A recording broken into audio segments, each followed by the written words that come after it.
विद्यार्थियों, आज अपन जाति की अवधारणा के बारे में अध्ययन करेंगे।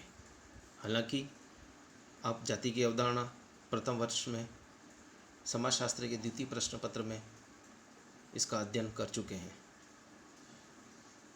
लेकिन जातिगत असमानता का अध्ययन करने के पूर्व हमें जाति की अवधारणा और उसकी विशेषताओं से अवगत होना बहुत जरूरी है। भारतीय समाज व्यवस्था में असमानता का स्वरूप जाति व्यवस्था में देखा जा सकता है। भारत में ब्राह्मण, क्षत्रिय, वैश्य और शूद्र 4 वर्ण वर्णित हैं। इनके आधार और कर्तव्य अलग अलग थे। सामाजिक प्रतिष्ठा की दृष्टि से इनमें असमानता थी। यह असमानता पीढ़ी दर पीढ़ी हस्तांतरित होती थी, जो कर्मफल पर आधारित थी।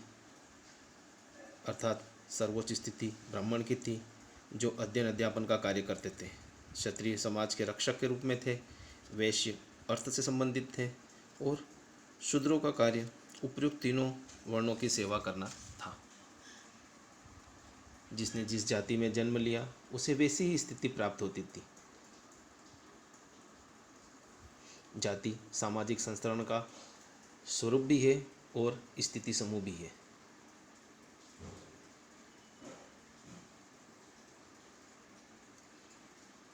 जाति का अर्थ एवं परिभाषा। जाति का शाब्दिक अर्थ। जाति अंग्रेजी शब्द कास्ट का हिंदी रूपांतर है, जिसे पुर्तगाली भाषा के कास्टा से व्युत्पन्न माना जाता है, जहाँ इसे विभेद या मत के अर्थ में प्रयुक्त किया जाता है। संस्कृत की जन धातु से जाति शब्द व्युत्पन्न है, जिसका अर्थ जन्म या उत्पत्ति है, अर्थात जन्म के अनुसार अस्तित्व का रूप ही जाति है।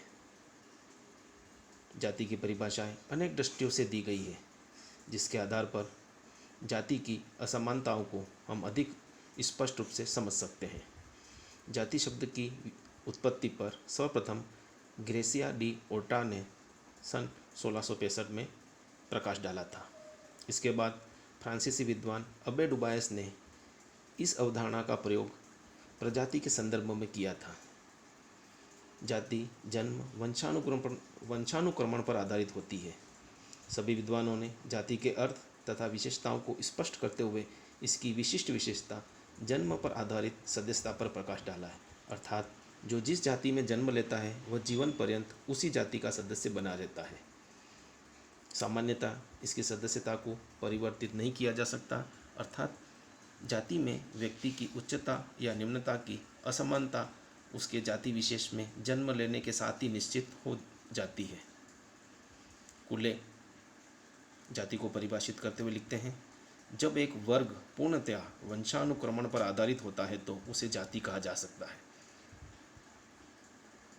मजुमदार एवं मदान ने जाति को एक बंद वर्ग कहा है। बंद वर्ग से आपका तात्पर्य है जाति एक ऐसा वर्ग है जिसकी सदस्यता जन्म से निश्चित होती है। जाति के बाहर का कोई भी व्यक्ति इसका सदस्य नहीं बन सकता है। जाति के बीच जन्मे व्यक्ति ही इसके सदस्य बन सकते हैं।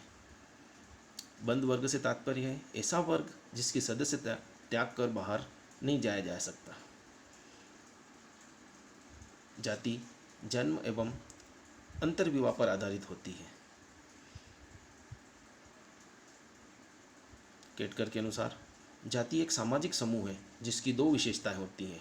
पहली, सदस्यता केवल उन व्यक्तियों तक ही सीमित है जो सदस्यों से जन्म लेते हैं और इस प्रकार से पैदा हुए व्यक्ति इसमें सम्मिलित होते हैं। दूसरा, सदस्य एक कठोर सामाजिक नियम द्वारा समूह के बाहर विवाह करने से रोक दिया जाता है। हाबेल इसको परिभाषित करते हुए लिखते हैं, अंतर्विवाह और आनुवंशिक पथ के द्वारा सामाजिक वर्गों को एक स्थायी और अपरिवर्तनीय रूप देना ही जाति है। अगली इसकी विशेषता है, जाति व्यक्तियों परिवारों की विशिष्ट विशेषताओं का संकलन है।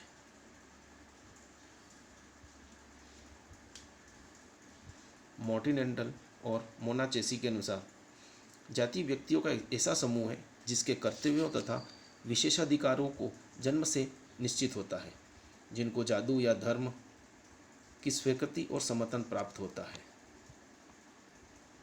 इन परिभाषाओं में जाति की कुछ महत्वपूर्ण असमानताओं का वर्णन किया गया है। एन के दत्त ने origin and growth of caste in India में जाति की कुछ प्रमुख लक्षणों को बताया है, जो कि 6 हैं, जो जाति की असमानताओं के निर्धारक हैं। पहला, एक जाति के सदस्य अपनी जाति के बाहर विवाह नहीं कर सकते। एक जाति के सदस्यों पर अन्य जातियों के सदस्यों के साथ खाने पीने के संबंध में भी कुछ प्रतिबंध होते हैं। तीसरा, अधिकतर जातियों के व्यवसाय निश्चित होते हैं।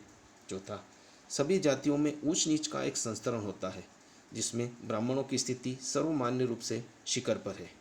पांचवा, व्यक्ति की जाति का निश्चय जन्म के आधार पर जीवन भर के लिए होता है। यदि कोई व्यक्ति उसके नियमों का उल्लंघन करता है तो उसे बाहर निकाल दिया जाता है।